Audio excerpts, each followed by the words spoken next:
20년 안전 위험을 경고한 경찰 정보 보고서를 삭제한 의혹을 받아온 용산경찰서 전 정보계장이 자택에서 숨진 채 발견됐습니다. 참사가 발생한 이태원 골목길은 오늘 오후부터 출입 통제가 해제됐습니다. 윤석열 대통령이 오늘 첫 동남아 순방지인 캄보디아 프놈펜에 도착했습니다. 윤 대통령은 한 아세안 정상회의에 참석해 자유, 평화, 번영에 기반한 새로운 인도-태평양 전략을 공개했습니다. 이재명 민주당 대표의 측근 김용 민주연구원 부원장에게 돈을 준 것으로 지목된 남욱 변호사가 KBS와의 옥중 인터뷰를 통해 김용 부원장 측이 경선 자금의 명목으로 20억 원을 요구했었다고 주장했습니다. 경북 봉화 광산 붕괴 사고로 고립됐다가 9일 만에 극적으로 구조된 작업자들이 병원에서 퇴원했습니다. 성원해 준 국민들에게 감사 인사를 전하고 광산 노동 환경 개선에 힘을 보태겠다는 뜻도 밝혔습니다. 여러분 안녕하십니까? 11월 11일 금요일 KBS 7시 뉴스입니다. 이태원 참사 관련 수사 과정에서 정보 보고서 삭제를 지시한 혐의로 입건됐던 용산경찰서 전 정보계장이 오늘 자택에서 숨진 채 발견됐습니다. 정황상 극단적인 선택을 한 것으로 추정되고 있는데요.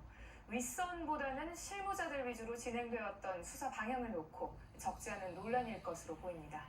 김우준 기자의 보도입니다.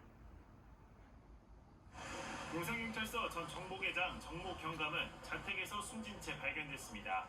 낮 12시 45분쯤 가족이 발견해서 신고했고 현장에 출동한 경찰은 타살 정황은 없다고 밝혔습니다. 정말 나더라고. 근데 우리도 119 차가 여기 와서 이제 문을 열고 가봤죠. 전 경감은 최근까지 용산경찰서 정보계장으로 근무했는데 정보 보고서 삭제 논란으로 수사 대상에 올라 있었습니다.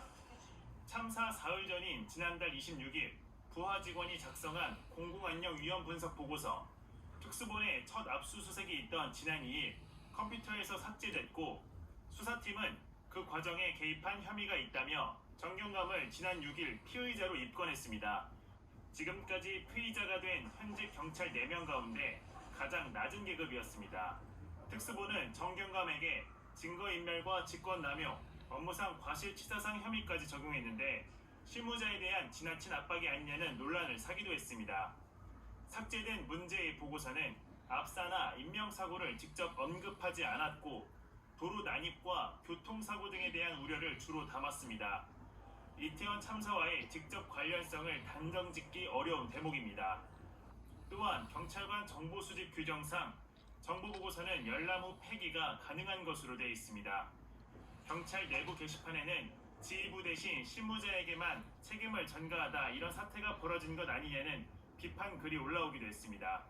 특수본은 경찰 공무원으로서 국가에 헌신한 고인의 명복을 빌고 유가족에게도 위로를 전한다는 입장만 밝혔습니다. 고인에 대한 수사는 조만간 공소권 없음으로 종결될 예정입니다. KBS 뉴스 김우준입니다.